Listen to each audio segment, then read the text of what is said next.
Manchester United is undergoing a comprehensive transformation under the leadership of coach Ruben Amorim. Although the overall results haven't fully reflected it yet, the changes in playing style at Old Trafford are giving the team's supporters a flicker of hope. The 3-4-3 philosophy that the Portuguese manager has brought in is a necessary tactical adjustment, clearly reflecting a modern football mindset, emphasizing organization, control of the game, and flexibility in transitions. Amorim's first month at Old Trafford has seen much fluctuation, both positive and negative, creating a mix of familiar and unfamiliar feelings for the fans. Familiar in that it's not the first time new hopes have crumbled early on. Since the days of Rangnick and Ten Hag, this has been a recurring theme.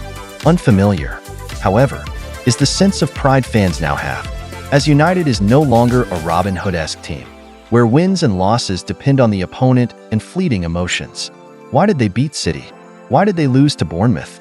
It wasn't difficult to see the issues, but from a tactical perspective, Amorim's model is certainly much more complex than that.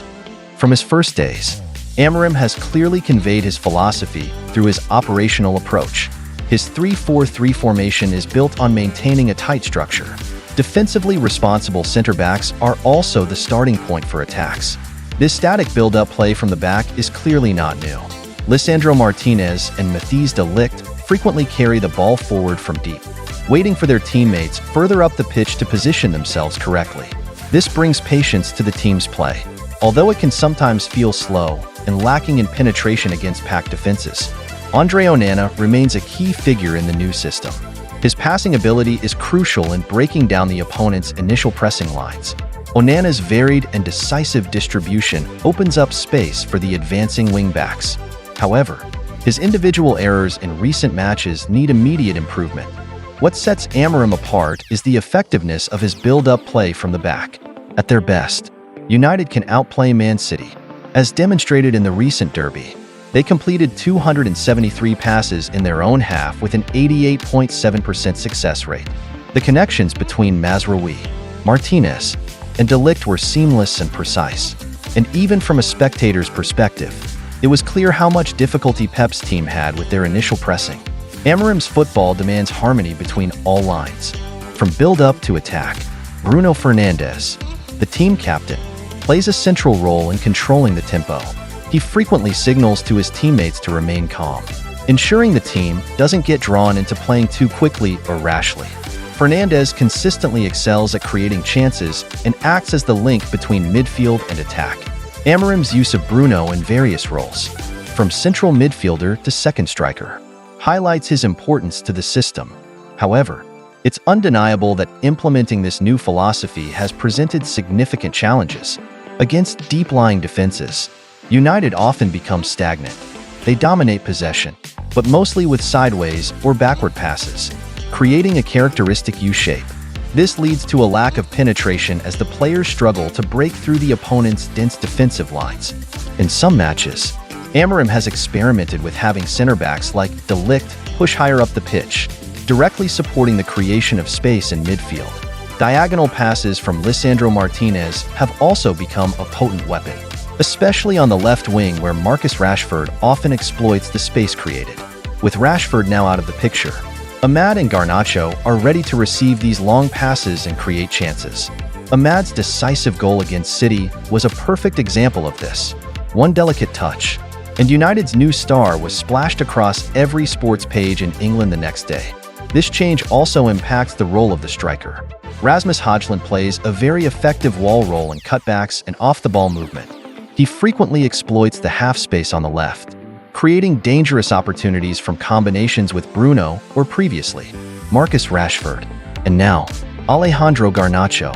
On the right, Amad Diallo, despite showing flashes of brilliance, still needs time to fully adapt to the new system.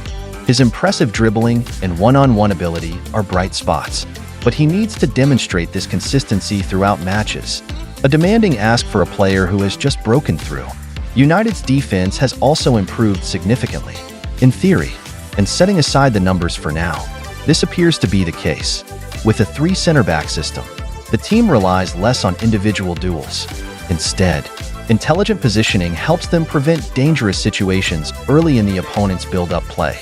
Under Amorim, The number of shots United faces has decreased significantly, demonstrating clear progress in defensive organization. They concede 10.5 shots per 90 minutes in 6 games under Amorim compared to 11.44 under Ten Hag. Goals conceded have also decreased from an average of 1.48 to 1.2. Throughout Amorim's tenure, United have conceded only 4 goals from open play. This is a commendable aspect. However, Manchester United's biggest weakness remains set pieces, a glaring issue for everyone to see. The team regularly concedes from corners or free kicks, partly due to individual errors and partly due to a lack of concentration in marking. From the Arsenal game, where both conceded goals came from corners, to the matches against Man City and Bournemouth, United seems unusually vulnerable to set pieces. This is a problem Amorim must address if he wants the team to become more complete. Regarding player usage, one of Amorim's hallmarks is his flexibility.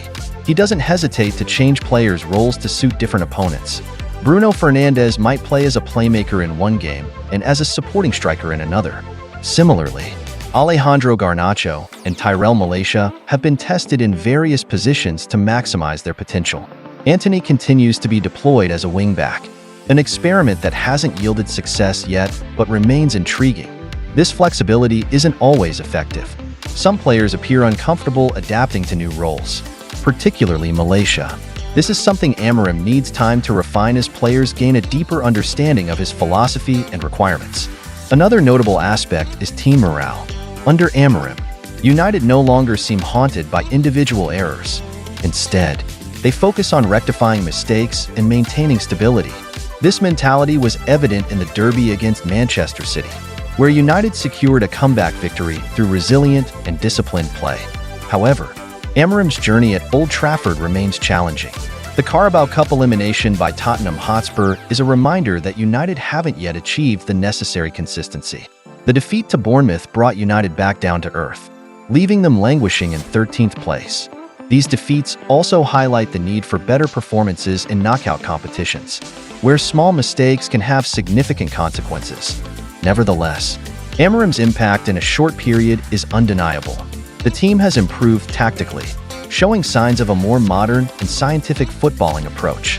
The progress in controlling possession, defensive organization, and attacking combinations down the flanks are clear evidence of this. Time will tell whether Amorim can restore Manchester United to their former glory, but with a clear philosophy, a patient approach, and the support of his players, he is laying the foundation for a new era at Old Trafford. Fans have reason to hope, for although the journey is challenging, it is also full of promise.